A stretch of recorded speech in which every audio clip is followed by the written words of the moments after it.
પાક નુકસાનમાં સરકાર દ્વારા સુરતના ખેડૂતોને કરોડો રૂપિયા ચૂકવ્યા હોવાનું ખેડૂત આગેવાન દ્વારા જણાવ્યું હતું. સુરતના પાક નુકસાનમાં સરકાર દ્વારા 5589 ખેડૂતોને 11.27 કરોડ ચૂકવાયા છે.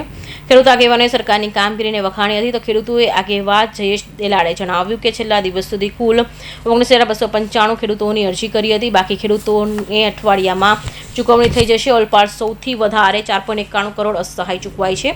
સુરત શહેર અને જિલ્લામાં ગયા ઓક્ટોબર પડેલા કમોસમી વરસાદથી અને ખેડૂત મિત્રોનો પાકને ખોટું નુકસાન પહોંચ્યું હતું.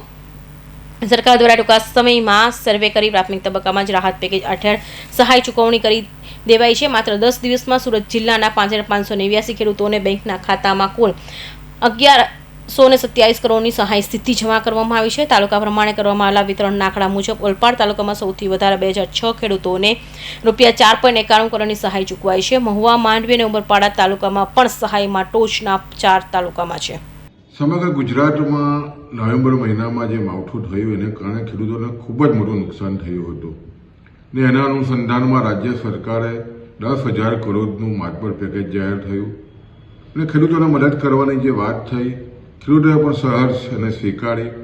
સુરત જિલ્લાની વાત કરીએ તો લગભગ 24,000થી પણ વધારે ખેડૂતોને 51 કરોડ રૂપિયાથી વધારેનું નુકસાનની આકારણી ખેતીવાડી વિભાગ તરફથી કરવામાં આવી હતી.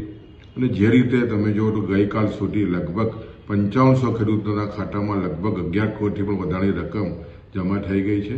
ખેડૂતો પર ખૂબ જ રાજીપો છે અને આવનારા દિવસોમાં જે 19,000થી પણ વધારે ખેડૂતોના જે ફોર્મ ભરાયા છે એને પણ આવનારા દિવસોમાં આ મોટી રકમ મળવાની છે. ત્યારે જે નુકસાન ખૂબ જ મોટું થયું હતું પણ રાજ્ય સરકારે જે રીતે ખેડૂતોના હિતમાં જે નિર્ણય કર્યો અને જે રીતે ખેડૂતોને ખાસ કરીને રવિ પાક માટે ખેડૂતોને ખૂબ જ નાણાંની જરૂર હતી અને એવા સમયે જે રીતે ખાતામાં પૈસા જમા આપ્યા છે તમામ ખેડૂતોમાં ખૂબ જ મોટું રાજી થયા છે, રાજીપો છે.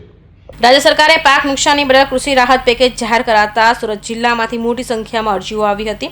અરજીની તારીખ લંબાવાઈ 5 ડિસેમ્બર કરવામાં આવી હતી તો ખેતીવાડી વિભાગને અરજીઓ પ્રાથમિક ચકાસણી પૂર્ણ કરી અને માત્ર 10 દિવસમાં 5589 ખેડૂતોના ખાતામાં 11.27 કરોડની સહાય જમા કરી છે.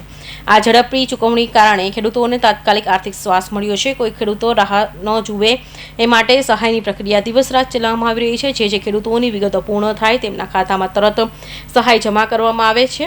આગામી એક અઠવાડિયામાં બાકીના તમામ અરજદારોની સહાય પણ ચૂકવી દેવામાં આવશે. Bureau report, IN TV news, Surat.